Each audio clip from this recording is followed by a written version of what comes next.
হাবিবের যে হাদিসে মুবারাকা আমি ছিলাম, 1 নাম্বার আল্লাহর হাবিব বললেন 3টা কাজ বান্দা 3টা কাজ করবে, এই 3টা কাজের ভিতরে গোটা ইসলাম। 3টা কাজের ভিতরে কি? গোটা ইসলাম এই 3টা কাজের ভিতরে। আল্লাহ হাবিব বলেন মান আকালা তাইয়িবান, পবিত্র বস্তু খাওয়া 1 নাম্বার। তারপরে আল্লাহর হাবিব বলেন ওয়া আমিলা বিসুন্নতি, সুন্নতের আমল। সুবহানাল্লাহ বলেন না? সুন্নতের আমল। সুন্নাহ আল্লাহর হাবিব সাল্লাল্লাহু আলাইহি ওয়াসাল্লাম যা বলেছেন, যা করেছেন, যা মৌনসম্মতি দিয়েছেন, এবং এই কাজগুলোর উপরে সাহাবায়ে কেরাম যেই কাজগুলো আল্লাহর হাবিব এগুলার সবগুলো হাদিস, এই হাদিসগুলোর উপরে সাহাবায়ে কেরাম যেই হাদিসগুলোর উপরে আমল করেছেন। খেয়াল করবেন, আল্লাহর হাবিবের অসংখ্য অগণিত লক্ষ লক্ষ হাদিস, কারণ আল্লাহর হাবিব যা বলছেন এই গোটা 63 বছর জিন্দেগিতে যা করেছেন, যা বলেছেন, যা অনুমতি দিয়েছেন, যা নিষেধ করেন নাই, এই সব কিছু সাহাবায়ে কেরাম যা করেছেন, নিষেধ করেন নাই, এই সবগুলাই কি? হাদিস। এখন এই সবগুলা থেকে যেগুলা সাহাবায়ে আজমাইন আমল করেছেন, যেগুলা কি সাহাবায়ে আজমাইন আমল করেছেন, ওইগুলো হচ্ছে সুন্নাহ। ওইগুলো হচ্ছে কি? সুন্নাহ। সুতরাং এই সুন্নাহ মোতাবেক আমল, সুন্নতের উপর আমল 2 নাম্বার শর্ত।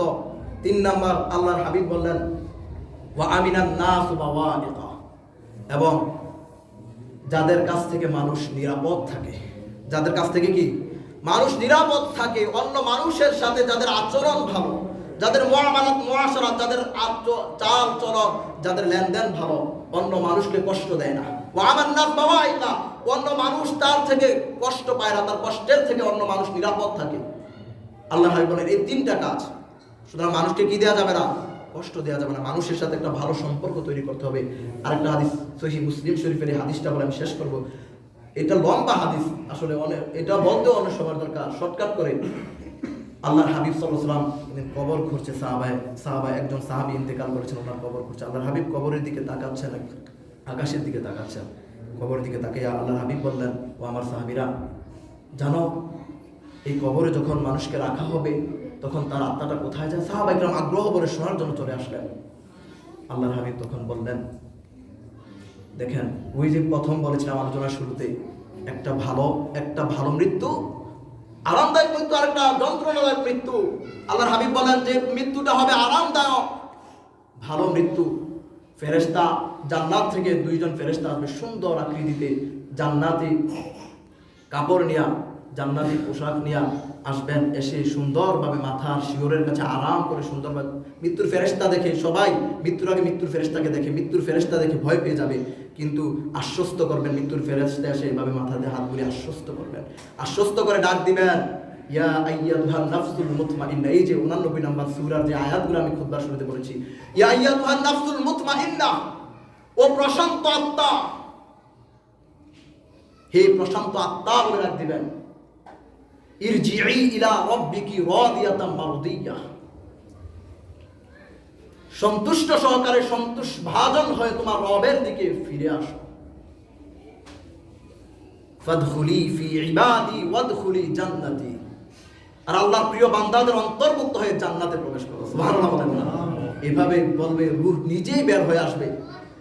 আল্লাহর হাবিব দৃষ্টান্ত দিলেন মুসলিম শরীফের এই হাদিসে, যে কেমন ভাবে যে একটা ভরা জগের ভিতরে যখন পানি পূর্ণ করা হয়, এ পূর্ণ করার পরে পুরো পরিপূর্ণ হয়ে গেলে তারপরে যখন আরো পানি ঢালেন, যেভাবে করে নিবৃতে শব্দ ছাড়া যেভাবে করে পানিটা আরামসে পড়ে যায়, ওই আত্মাটা এইভাবে বের হয়ে আসবে। সুবহানাল্লাহ বলবেন না? ওই ব্যক্তি টেরও পাবে না, এভাবে করে সে এটা উপরে নিয়ে চলে যাবে। ওই যে 2 জন ফেরেশতা সেভাবে উপরে নিতে থাকবে। প্রথম আসমানে যখন যাবে, ফেরেশতারা জিজ্ঞাসা করবে এত সুঘ্রাণযুক্ত, এত সুন্দর আত্মা, এটা কে? ফেরেশতারা তখন বলবে এটা উমকের ছেলে উমক। সুবহানাল্লাহ বলেন না? উমকের ছেলে উমক। বলবে এত সুন্দর গ্রাম কেন বের হচ্ছে?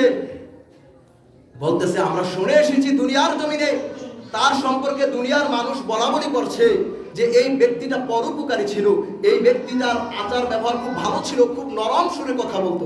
সুবহানাল্লাহ বলেন না? এজন্য আল্লাহর হাবিব বলেছেন কোন বান্দা দুনিয়ার জমিনে মৃত্যুবরণ করলে তার খারাপ দিক নিয়ে আলোচনা করো না, ভালো দিকগুলো করো, কারণ ফেরেশতারা এগুলো কোট করে সে আকাশে গিয়ে তারা সাক্ষী দেয়। সুবহানাল্লাহ বলেন না?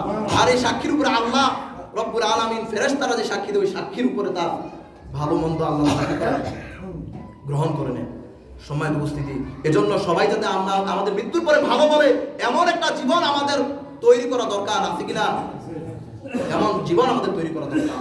আল্লাহর হাবিব বলেছেন যে যার অনিষ্ট থেকে মানুষ নিরাপদ থাকে, যে মানুষকে কষ্ট দেয় না, এই তিনটা কাজ যারা করবে ফা দাখালাল জান্নাহ, তারা জান্নাতে প্রবেশ করবে। সুবহানাল্লাহ। আল্লাহ তাআলা আমাদেরকে এই কথাগুলোর উপর আমল করার তৌফিক দান করুন। ওয়া আখিরি দাওয়ানা আলহামদুলিল্লাহি।